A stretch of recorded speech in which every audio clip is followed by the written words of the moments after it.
Assalamualaikum warahmatullahi wabarakatuh. Kali ini saya akan coba mereview sebuah aerator AC/DC dari Jebo dengan tipe Jebo 9950. Kita akan menjelaskan untuk spesifikasinya, untuk tekanannya, dan juga untuk performanya. Sebagai catatan, aerator ini sudah saya pakai kurang lebih 1 tahun lebih, hampir 2 tahun, dan masih awet dan sangat masih bisa diandalkan ketika terjadi pemadaman listrik. Aerator ini mempunyai kinerja AC dan DC, di mana jika tidak terjadi pemadaman listrik, dia akan bekerja dengan AC-nya, dan jika terjadi pemadaman itu akan bekerja dengan DC-nya. Karena di dalam aerator ini terdapat sebuah baterai untuk menggerakkan membrannya. Oke, pertama saya akan perlihatkan dulu untuk aeratornya. Jadi bentuknya seperti ini, seperti umumnya aerator dengan dua buah output. Karena di sini Jebo 9950 ini mempunyai dua output ya. Di sini bisa dilihat nih outputnya. Di sini juga ada untuk di sini bisa untuk power bank ataupun langsung colok ke AC, karena ketika pembelian itu sudah termasuk dengan adaptor yang akan dipakai untuk AC-nya ya. Jadi di sini selain bisa menggunakan AC juga bisa menggunakan DC ataupun power bank ya. Di sini terdapat sebuah switch. Di sini terdapat 3 pilihan, yaitu off, on, dan subsection. Untuk off ini dia untuk mematikan aeratornya, on ini untuk menghidupkan ya, untuk menghidupkan aerator ini ketika menggunakan AC maupun DC, dan subsection ini berfungsi untuk memperawet dari baterainya sendiri ya, karena jika kita geser ke sini dia akan bekerja 30 menit menyala dan 30 detik menyala dan 30 detik itu mati secara berkala ya. Jadi bisa lebih awet 2 kali lipat. Untuk outputnya sendiri di sini terdapat tulisan Jebo 9950 AC/DC dual use air pump. Di sini untuk voltasenya sendiri itu DC 5 volt ya. Jadi teman-teman semua bisa menggunakan adaptor handphone. Dan untuk power sendiri itu memiliki power 2 watt saja. Output dari aerator ini adalah 2 kali 2,5 liter per menit. Maksimal pressure-nya adalah 16 kPa. Size-nya itu 13 cm kali 9 cm kali 5 cm. Dan kapasitas baterai yang tertanam di Jebo 9950 ini adalah 4000 mAh. Jadi lumayan besar ya. Dan ini dibuat di China. Oke. Nanti kita akan coba bongkar kira-kira baterainya seperti apa dan cara kerjanya bagaimana. Sebelum itu saya akan review dulu kelemahan dan kelebihannya, karena ini sudah lama saya pakai. Yang pertama adalah kelebihannya. Kelebihannya yang pertama adalah irit listrik, sudah pasti. Dan yang kedua adalah dia bisa memakai power bank. Jadi dimana jika terjadi pemadaman listrik lebih dari 8 sampai 12 jam dan aerator ini sudah mati, itu bisa menggunakan power bank ya. Bisa menggunakan power bank dengan kabel yang sudah diberikan ya untuk paket pembeliannya. Di sini untuk kelebihan yang selanjutnya adalah pressure-nya yang cukup tinggi. Walaupun kecil, dia mempunyai pressure yang cukup tinggi. Bisa teman-teman lihat sendiri, di sini saya memakai kolam 2 kali 3 meter. Saya hanya menggunakan aerator ini satu saja, dan alhamdulillah cukup ya untuk mengcover 3 sampai 5 jam. Maksudnya bisa mengcover selama itu bukan berarti si aerator ini tidak menyala ya, tapi titik amannya itu ketika mati lampu itu, ketika filter itu mati, kita mempunyai titik aman 3 sampai 5 jam. Dan itu emang jarang sekali terjadi ya di kota-kota besar ya, pemadaman selama itu. Oke, yang selanjutnya adalah kebetulan saya menggunakan 2 buah aerator. Yang satu menggunakan Sunsun yang kita bandingkan dengan aerator kecil ini, ternyata aerator ini lebih bandel daripada Sunsun. Buktinya apa? Nanti saya akan buktikan sendiri, saya akan review, setelah ini saya akan review untuk yang Sunsun YT818. Kebetulan saya pakai juga, tetapi sudah tidak bisa dipakai dalam jangka waktu 8 bulan karena rusak. Kenapa saya lebih suka dengan Jebo 9950? Karena ini sangat bandel. Ini cocok sekali ya buat teman-teman yang sekiranya di rumahnya terjadi pemadaman arus listrik, ataupun untuk teman-teman yang sering bepergian ya, untuk memberikan rasa aman kepada ikan-ikannya. Oke, jadi itu kelebihan dari Jebo. Kekurangannya, untuk kekurangannya sendiri itu outletnya yang hanya 2, dan semburannya itu idealnya itu hanya untuk kolam 2x1 itu masih bisa di cover lebih dari 5 jam. Tetapi untuk kolam besar itu dia kurang memberikan oksigen yang maksimal. Secara harga juga ini sangat murah ya. Ini saya beli sekitar 150 ribuan sekian, 1,5 tahun yang lalu. Ini sangat bermanfaat ya, karena ini tidak sengaja saya beli, ternyata ini sangat bandel. Oke, langsung saja kita bongkar isian dalamnya seperti apa. Lanjut kita bongkar. Oke, jadi ini kita coba untuk bongkar.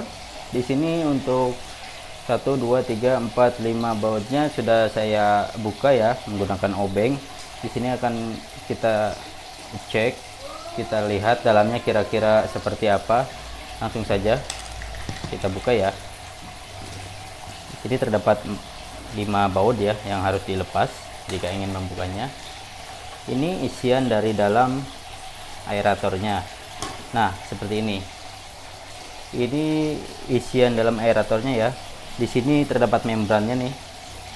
Ini untuk memproduksi angin ya, atau udaranya di sini. Ini ada sebuah seperti trafo. Dan di sini ada baterai yang akan digunakan ketika listrik mati dari AC. Karena di sini switchnya otomatis ya, dimana ketika menggunakan arus AC dan begitu tidak ada arus listrik AC yang masuk ke aerator ini, jadi otomatis arusnya ini merubah ke DC menggunakan baterai ini ya. Baterainya cukup besar. Di sini baterai ini bisa dibilang bandel ya, awet, karena ini sudah hampir 2 tahun saya pakai, tapi masih berfungsi dengan baik. Dan sesekali saya cabut untuk AC nya, karena untuk mengecek apakah DC nya masih berfungsi dengan baik. Dan ini masih berfungsi dengan baik ya. Di sini ada PCB untuk mengatur dari AC nya sendiri, dan juga pengaturan dari switch-nya ya. Di sini ada beberapa soket yang dari trafonya sendiri untuk menggerakkan magnetnya ini. Ini ada kumparan tembaga di sini. Ini ada soket juga untuk ke baterai. Di sini ada lampu indikator menyala ataupun charging ya. Kalau charging itu keluar warna merah, dan jika penuh itu berwarna hijau. Dan sedikit saran untuk teman-teman semua. Jadi diharapkan 3 bulan sekali itu dicabut baterai dan dikosongkan baterainya. Begitu sudah kosong itu diisikan kembali. Kita akan coba hidupkan ya. Di sini tidak ada colokan AC. Ini benar-benar dari DC ya. Nah, ini bergerak ya. Tuh. Untuk udaranya sendiri saya cukup puas ya, karena lumayan ya. Dimana kolam yang saya pakai ini sekitar kedalaman 70 sampai 80 cm, tetapi semburannya itu masih oke ya. Bisa dilihat di sini. Nah, ini dia. Ini kolam yang saya pakai ya. Kebetulan sedang agak surut airnya. Tetapi untuk menggunakan aerator itu cukup bisa membantu ya, walaupun hanya 2 output saja, tetapi semburannya cukup untuk menggerakkan air dan memberikan oksigen kepada ikan ya, kepada kolamnya sendiri. Oke, bisa dilihat di sini. Ini kolam 2 kali 3, ikannya ikan standar aja karena ini untuk hobi saja. Ini ada ikan yang besar-besar. Ikan besar-besar ini saya pijahkan ya. Ini biasanya saya pijahkan yang 50 cm ke atas, dan nanti bibitnya itu akan dikirim ke perikanan yang ada di sekitar sini ya, di masih satu provinsi, untuk disebarkan untuk pembenihan dan pembibitan ya.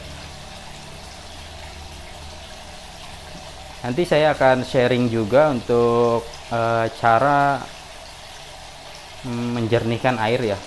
Ini air sudah 2 tahun tidak pernah dikuras, tetapi airnya sendiri jernih karena saya memakai obat ya, memakai resep obat-obatan untuk mengurai kotoran dan juga lumpur di chamber. Bagi teman-teman yang punya kendala air keruh, nanti silahkan komen, nanti saya akan sharing bagaimana caranya. Tetapi mungkin juga pertimbangannya karena ini sebuah saran dan ilmu ya. Nanti jika di sharing, saya juga akan sharing juga ke teman-teman apakah boleh ini dibagikan kepada rekan-rekan semuanya. Tetapi jika ada yang mau, ada yang bertanya, silahkan hubungi saya di via YouTube ataupun di Facebook. Ya teman-teman, jadi itu yang bisa saya bagikan tentang aerator ACDC Jebo 9950, aerator yang kecil-kecil tapi cabai rawit. Jadi buat kalian juga sebagai referensi ya untuk mencari aerator. Dan aerator ini salah satu jalan keluar kita merasa aman meninggalkan kolam kita ya, walaupun dalam jangka waktu lama. Jadi jika terjadi pemadaman listrik itu kita merasa aman ya. Dan sedikit sharing untuk rekan-rekan semua yang mempunyai kolam dan juga ikan koi khususnya, yang mempunyai masalah ikan itu mudah mati ya, atau ikan itu mudah stres, dan stres itu dapat menyebabkan beberapa penyakit yang bisa menyerang ikannya sendiri. Jadi yang pertama itu, kendala paling ditakuti itu untuk koi itu ketika terjadi pemadaman listrik dan untuk sirkulasi air dan juga aerator itu mati ya karena listrik padam. Nah, jadi aerator ACDC adalah salah satu jalan keluarnya. Tapi itu tidak 100% sebenarnya membantu. Itu hanya beberapa jam ke depan saja, dan tidak bisa menghindari untuk ikan itu stres ataupun mati. Yang bisa menyebabkan ikan itu tetap sehat walaupun kehujanan, walaupun airnya keruh ataupun terjadi pemadaman listrik. Satu yang saya sarankan adalah ketika misalkan akan terjadi pemadaman listrik, sebenarnya kita kan nggak tahu ya kapan terjadi pemadaman listrik, tetapi yang sudah pasti itu tanda-tandanya adalah terjadi hujan besar ataupun petir di sekitar rumah Anda ya. Itu kan kemungkinan pemadaman listrik juga tinggi. Nah, saya sarankan tidak memberi makan ikannya. Jadi puasakan ikannya 1 hari sampai 2 hari.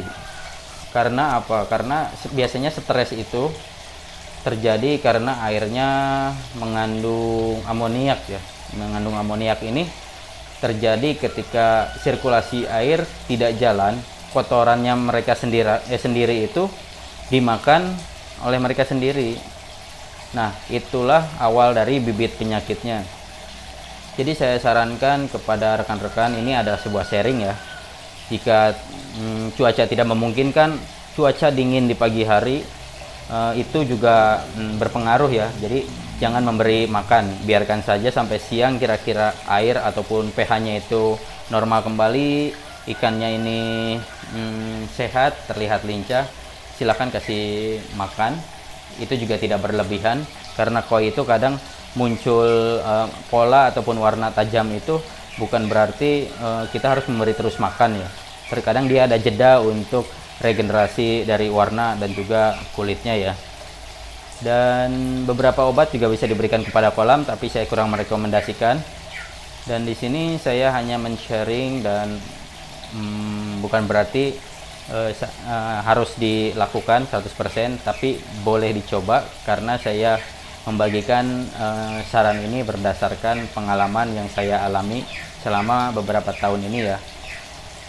Selain untuk hiasan kolam, tentunya ikan ini saya juga budidayakan untuk bisa dipasarkan keluar dalam bentuk benih-benihnya, yang tentunya ikan ini dari bibit-bibit yang berkualitas ya. Di sini ada beberapa bibit juga yang dari lokal Sukabumi, Cianjur, Blitar, dan juga Tulung Agung ya.